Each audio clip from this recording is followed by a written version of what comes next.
From CBS 2 News, this is a special report. As we prepare for next week, I have said to the federal government, I've said to all New Yorkers that this Sunday, April 5th, is an absolutely essential day as we prepare for a very, very difficult week ahead. And I've called to arms all New Yorkers who can help in this fight. And I've asked our federal government to recognize, and I've told them this now over the last 2 weeks, that this was going to be an essential moment where we had to be supported and prepared for a really difficult battle ahead. We have to think about all of the pieces that we need to get through this important, challenging moment in the history of this city. And I want everyone to understand that it's not just one thing that we need at this point. We have to pull together all the pieces if we're going to save every life that we can save. We need the supplies. We've talked so much about that, the equipment, the PPEs, all the things that we need to get through this fight. We need more than ever the personnel, the people, the doctors, the nurses, all of the medical personnel that will help us through this fight. We need the beds, the hospital capacity, and we're going to be building it in every conceivable location to get us through. I'm going to go over with you the details so that everyone understands what New York City is up against, what it's going to take. We've obviously looked at every piece of the equation, and the PPEs, the personal protective equipment, is something that has been rightfully focused on deeply, because that's what protects our doctors, our nurses, all our healthcare workers who are heroes fighting at the front line. And that matter is crucially important, but I'm going to focus even more on the pieces of the equation that we're struggling with even more right now. So everyone understands it's been a dramatic fight to make sure we got enough PPEs. But I want to be honest with everyone that making sure we have enough ventilators is even tougher. Making sure we have enough beds is going to be an extraordinary race against time, with only a month to produce a number of hospital beds that's almost inconceivable in the modern history of this city. But we believe we can do it if we get the help we need. Possibly the toughest part of the equation is the personnel. And we're going to need help not only from everyone in this city, but from the entire country if we're going to meet this goal in time. So I will not focus as much in this update today on the PPEs. They're vitally important, but we're even having a tougher time with the other pieces of the equation. I want to lay that out in specificity. I will say, and I always try and give thanks when people help us. I'll be critical when we don't get help, and I'll be thankful when we get it. And later on, I'm going to go over a number of organizations and people who have stepped forward. But I want to give a special thanks to the president and to Jared Kushner. They told me yesterday that they would get 200,000 N95 masks to our public hospital system, the part of our healthcare system that has been bearing the brunt in places like Elmhurst Hospital and Lincoln Hospital, Bellevue, Queens Hospital. All these places have really been the tip of the spear. And I was on a call with the president and Jared Kushner yesterday. They said they would produce these things immediately, and lo and behold, Dr. Mitch Katz sent me a photo a couple hours ago that they had been delivered to health and hospitals. So that's going to really help us get through a lot of the month of April, and I'm very thankful for that. Now, what are we up against now? Well, here are the numbers. We said from the beginning we would need 15,000 ventilators to get through this crisis. Basically, think about April and May. That's the right way to still think about this. To get through April and May, to get through the worst of it, to save every life that can be saved, we will need 15,000 total ventilators, 15,000 more than we started the month of March with. We have gotten some ventilators in, but right now we're struggling to have enough for next week. We will need approximately 45,000 new medical personnel over that which we started the month with, and I'll go over those details with you as well. We will need 85,000 hospital beds beyond the 20,000 we started March with. And again, I will go over those details with you. We had a presentation from Dr. Katz about that, so you've had a lot of that before. The ventilators, why are they so crucial? Because, as you'll hear from our doctors, and I want to keep emphasizing this, just think about the person in your life who you love.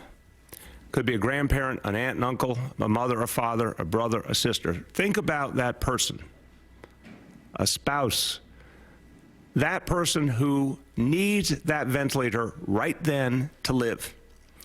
Doctors do not have the luxury if someone's gotten to a point where they cannot breathe without a ventilator. The doctor can't say, the nurse can't say, hey, could you hold on for a few hours while we try and find one? You know, could you come back tomorrow? They can't say that. When a medical professional needs that ventilator, they need it right that moment. So the ventilators, to me, are one of the clearest examples of life and death. If we're going to save every single life we can save, we must have the ventilators we need exactly where we need them, when we need them. What do we need for next week?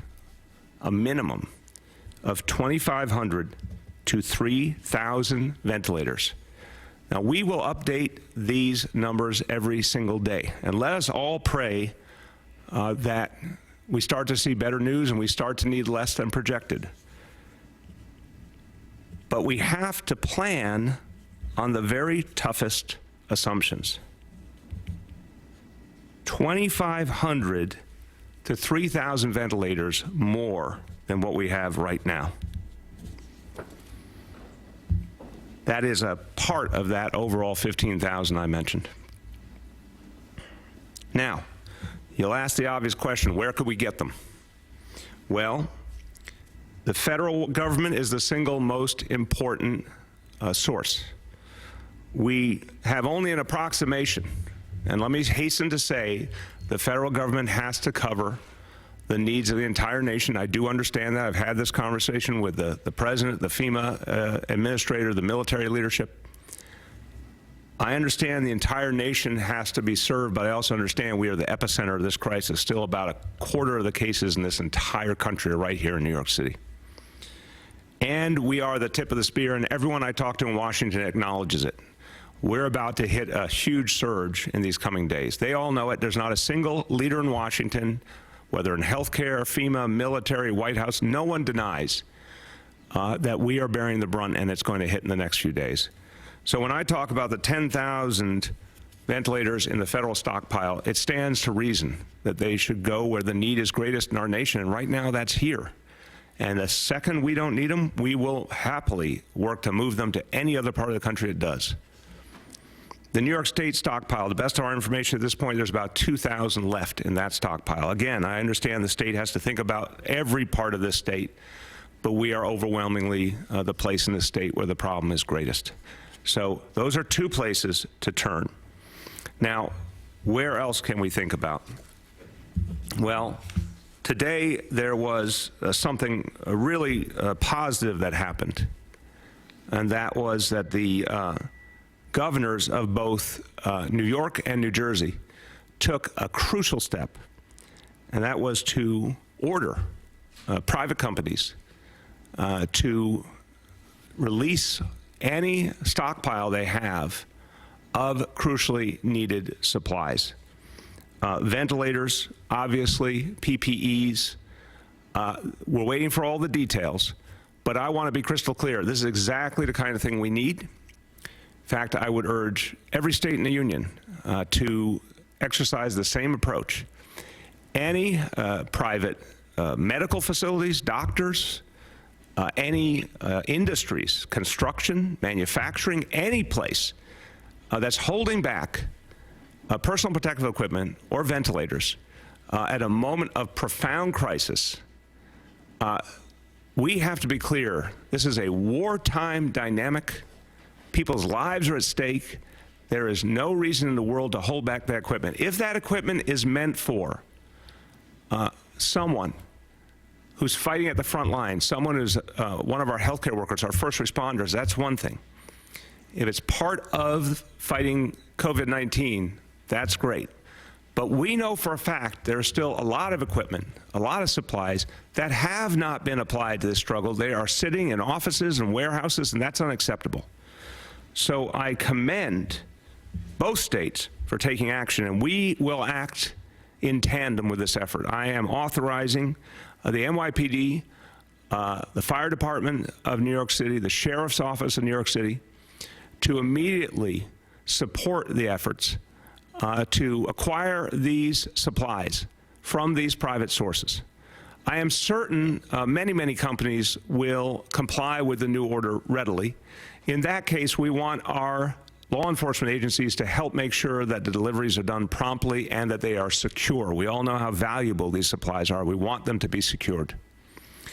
But in the event that any private organization, any company, any individual attempts to resist this new instruction from the state and does not provide those crucial life-saving supplies and equipment, then I'm authorizing the NYPD, the Sheriff's Office, the FDNY, to use their law enforcement capacity to make sure that those items are turned over immediately and brought immediately to where the need is greatest in our hospital system.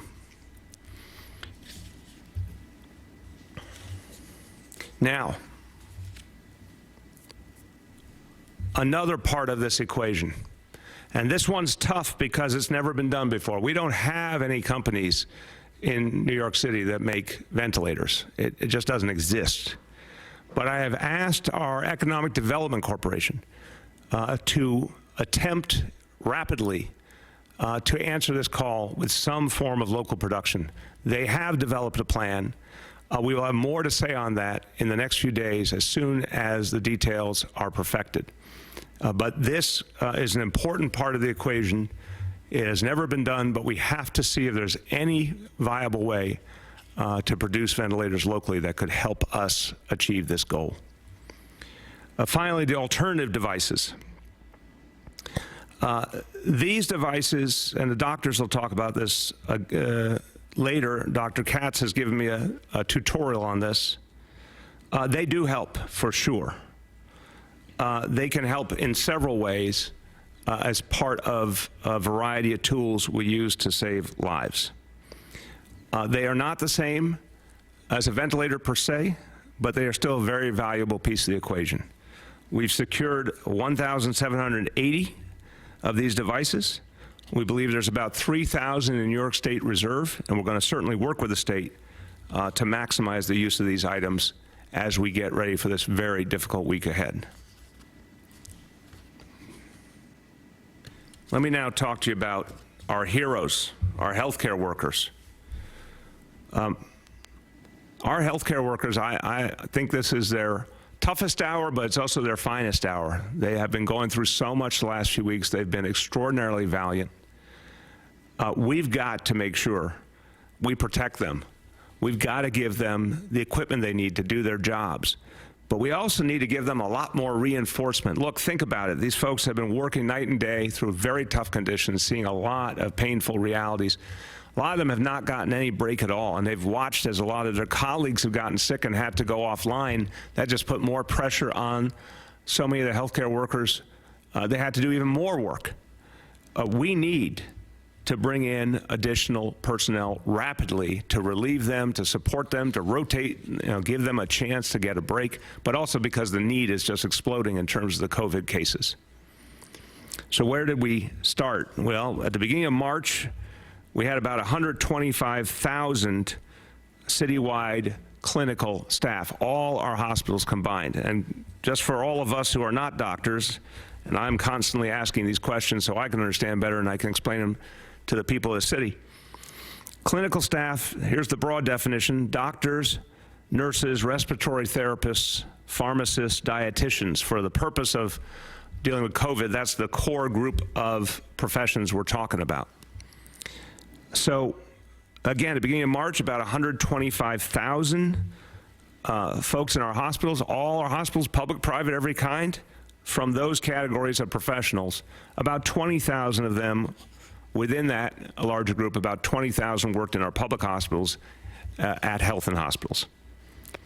Now, here's what we need to get through April and into May, and to really help save lives all through April and May. We need to build out rapidly additional staffing, and the number is really substantial, and it will tell you just how tough this fight's going to be. We will need an additional 45,000 clinical staff.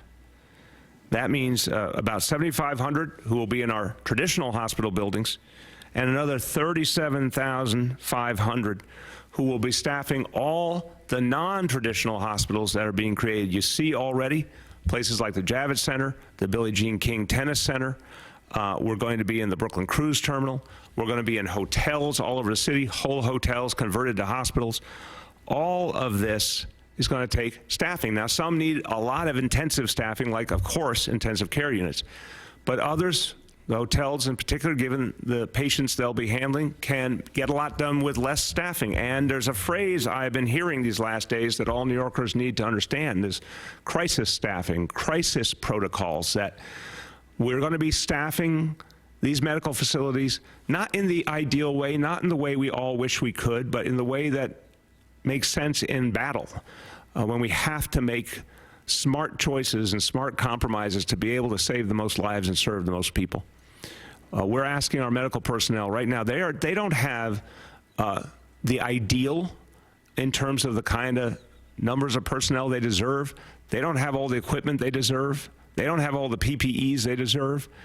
We have been now for weeks and weeks on a crisis footing, and the CDC recognizes this, that there's one standard, if you will, for peacetime, there's another standard for wartime. And we have to make tough choices and get by with less in wartime. I keep saying to everyone, this is like a war that hasn't been declared and needs to be declared by our national government, because if you go to one of these hospitals, what our healthcare workers are going through sure looks like a war to me. And they deserve the best, but they're doing their best even with the limits that have been placed on them. And we need to recognize that and acknowledge that and say to them, we know what you're going through. We have some inkling, even though none of us are walking in your shoes, but we know you don't being given everything you should, and we're going to try and get you more and more. But even if we do well, it's still not perfect. But I'll tell you something, our healthcare workers, just like our first responders, they keep showing up, they keep doing the job no matter what. We need to get them these reinforcements, and we need to do it quickly. So we'll do it in a variety of manners. Through contracting, we've already in recent weeks added an additional 3,600 medical personnel. Our goal is to double that quickly through the contracting process. This means bringing in medical personnel from all over the country under contract, a lot from this part of the country. Volunteers. We've been working with our own New York City Medical Reserve Corps through our Department of Health, and with the state through its medical volunteer system. Together, that's almost accounted for 1,000 new medical professionals. We need to get a lot more out of that. We intend to. FEMA. I've been talking to the White House, to FEMA, to the military since last week. A request I've said many times, asked for 1,000 nurses, 300 respiratory therapists, and 150 doctors by the end of the day, Sunday. I spoke just about an hour ago to the chairman of the Joint Chiefs of Staff, General Milley. That request is being acted on actively. I'm not going to be able to tell you at this hour exactly what the numbers will be. I expect to hear that by the end of the day. My message to to FEMA and everyone is we thank them for all they've done, and we need more, and I need as much as possible that this request be fulfilled in total by Sunday. If it is not fulfilled by Sunday, we are going to start to have challenges immediately. So we have to get the maximum help from Washington, and I'll have that report soon. In terms of what could happen to truly enlist all the medical personnel of our country. Look, we are going to do everything the old-fashioned way, if you will, the volunteer recruitment efforts. You're going to see an alert go out shortly asking for all medical personnel in New York City to volunteer, to sign up. And I want to emphasize, when we say volunteer, they will be paid for their time. I don't want anyone to get the wrong impression. We're asking them to break away from whatever else they're doing. Sign up now, join this effort. So that alert will go out on top of all the other efforts to pull together volunteer medical personnel. But I want people to understand, this is not what will get us through this crisis here in New York City, nor any place else in the country. Again, we're in the middle of a war against an invisible enemy. Look, if another country were attacking the United States of America, if I told you that a country was attacking the United States of America, attacking our largest city, and simultaneously attacking Florida, attacking Louisiana, attacking Michigan, and that thousands of Americans had died, and I said to you, do you think the military would be called up to fight that enemy? I know you'd say yes. It would be so obvious, and they would have been called up a long time ago, in fact. We're dealing with an enemy that is killing thousands of our fellow Americans, and a lot of people are dying who don't need to die, who should not die, if the right medical help and equipment were there for them. Well, you cannot say every state for themselves, every city for themselves. That's not America. America is a place where we look out for each other. When there's a disaster somewhere in America, everyone goes from all over the country to help. Whether it was Katrina in New Orleans or Harvey in Houston or all the horrible hurricanes that hit Florida, or even when we experienced Sandy or even more, 9/11, people came from all over the country to help. Right now we have these wonderful ambulance paramedics and EMTs are here from around the country to help. It's an American belief that we go to help. But usually what happens is a disaster hits one place or a few places and the whole rest of the country responds. This is something very different. We have to wake up to the reality we're facing. This is a war with many, many fronts. And we cannot ask each city to try and somehow improvise while dealing with the greatest healthcare crisis in a century. We cannot ask each state to just go it alone when the only possible way of getting through this is with the full support of our federal government, our military, and the medical community of our entire country. Right now, there are doctors and nurses and other medical professionals all over the country going about their normal lives, and they're doing good work. But a lot of them could be freed up in a crisis to help save lives. And the lives to be saved are right here in New York City. So I have called for today something unprecedented, a national enlistment effort, a national effort to bring all available medical personnel into the fight against the coronavirus, wherever that fight is raging the most, to recruit doctors, nurses, and medical professionals from all over the country, send them rapidly where they are needed most, and then move them rapidly to the next biggest problem, the next biggest challenge. And what we will do, and I know every other city and state will do the same, is we will then offer our personnel to go to the next front to help as well. That's the only way we're going to get through the months ahead. It's never been done, but we know what it looks like because this country's been through war, and we know who could organize it, and that's our military, because they've done it before. Our military has the ability to put together a national structure to mobilize these medical personnel and ensure they get where they need to go rapidly and to make sure the priorities are right. But our military have not been brought into this fight in anywhere near the way they could be. And let's be clear about that. I'm really thankful that the USNS Comfort is here. I'm really thankful for all the members of our military are here in the city helping us, but they are few in number compared to the might of the American military.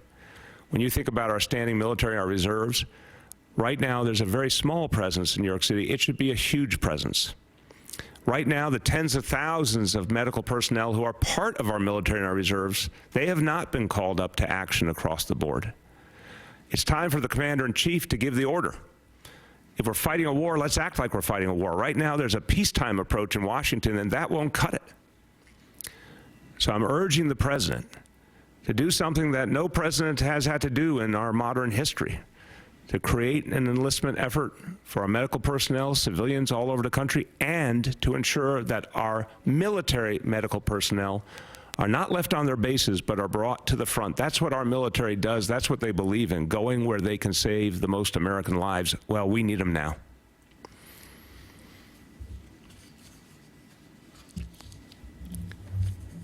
A few more points, and I mentioned to you there's some wonderful people who have been helping us out, but before I go to that very positive, hopeful roll call, I do want to offer personal condolences to our city comptroller, Scott Stringer. He lost his mom, Arlene Stringer Cuevas. And for a lot of us in public service here in New York City, well, we've all known Scott, and many of us for many decades, and we appreciate him and the work he does for this city. But we also have known his mom. His mom did so much. A trailblazer in public life in this city, New York City council member, a woman who often was one of the first women in the role she played, someone who served in our city government, in social services, did so much to help others, raised a great son and a great family. We've lost her to the coronavirus. A vibrant, amazing New Yorker, a true New Yorker with a lot of personality. And our condolences, all of us here in City Hall are feeling this, and we offer our condolences to Scott and his whole family. And it's another reminder of how personal this crisis has been for all of us. Every single New Yorker knows someone who either has this disease or has lost a loved one to this disease. It's very personal for all of us. And we mourn with all the families who have lost a loved one.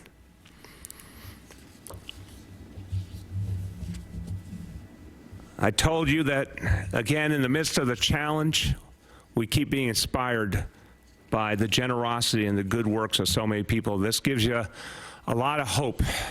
When, again, I keep calling that roll of heroes when the Comfort steamed into our harbor, when we saw the amazing efforts of the Army Corps engineers at the Javits Center, when we saw those ambulances arrive from all over the nation. All of that is giving us hope. All of that is helping us fight back. But there's a lot of companies and organizations, even foreign nations, who are stepping up to help New York City in our hour of need. I'm just going to say it quickly, just to give you the sheer magnitude. I want to thank Facebook, 25,000 face masks, 48,000 pairs of gloves. The UN mission right here in the city of the nation of Qatar, 60,000 surgical masks. Natissus, 70,000 respirators and surgical masks.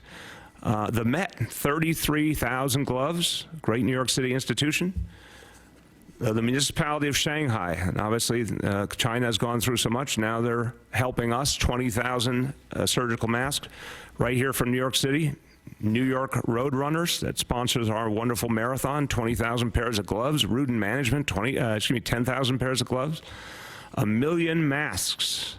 Wonderful organization has sent us 1,000 respirators. Ford has sent 50,000 face shields, and they were made by Ford and delivered, and that's fantastic. American Express, 36,000 N95 masks. Louis Vuitton, 21,000 N95 masks. I mean, this really adds up. And it shows you that even when we look at daunting numbers and daunting challenges, look at how many people are stepping up and helping. And each one of those helps us. And think about all the healthcare workers, everyone who's going to be protected because of these generous donations. I want to thank all of them, and there's some more. And these are not supplies and PPEs. These are other types of things. Discovery has put up public service announcements. They did this as a contribution to the effort to make sure that our young people will get food they need for free. We've gotten some donations to our schools.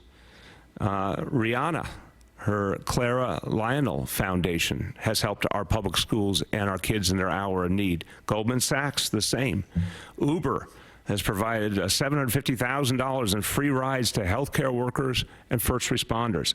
Uber Eats, $250,000 in food codes. And one that I'll end on, and it's one I'm very, very personally appreciative of. Obviously, you've heard how deeply I feel we need to get healthcare workers from all over the country to help us.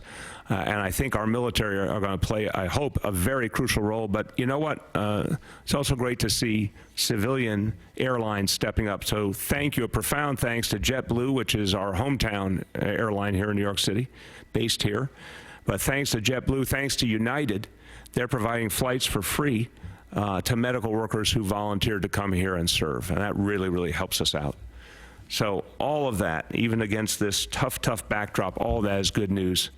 And I want to remind everyone, we need help from anyone and everyone, every kind. And if you want to help New York City, please call this number, 833-NYC-0040. Or you can go online, nyc.gov/helpnow. And I'll only finish before I say a few words in Spanish, then we'll go to your questions from the media. I talked to New Yorkers all day long who are fighting this fight. Their resolve is unbelievable. It is, there's a power in the people of this city, a strength. I'm seeing it every day. I do not see people running. I do not see people letting the legitimate fear overcome them. I see people standing and fighting. That's who we are as New Yorkers, and that's what we're going to do. And all we ask is that our nation stand by us to the fullest. Few words in Spanish. Nuestros médicos, enfermeras y trabajadores de salud están haciendo una labor heroica todos los días.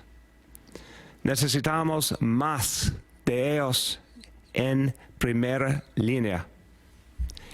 Y el gobierno federal debería alistar a todos los médicos y enfermeros privados que pueda. Cada uno de ellos ayudará a salvar vidas, tanto en la ciudad de Nueva York como en todo el país. With that, we welcome questions from our media colleagues. And please tell me name and outlet. Hi, all. Just a reminder, we have Dr. Barbeau and Dr. Katz here in person and Commissioner Criswell on the phone. With that, I will start with Josh from ABC 7. Hi, Mr. Mayor. How are you? Can you hear me? Yeah, Josh, how you doing? I'm well. How are you doing? Good, man. This has been a special report from CBS 2 News. We now return to our regular programming.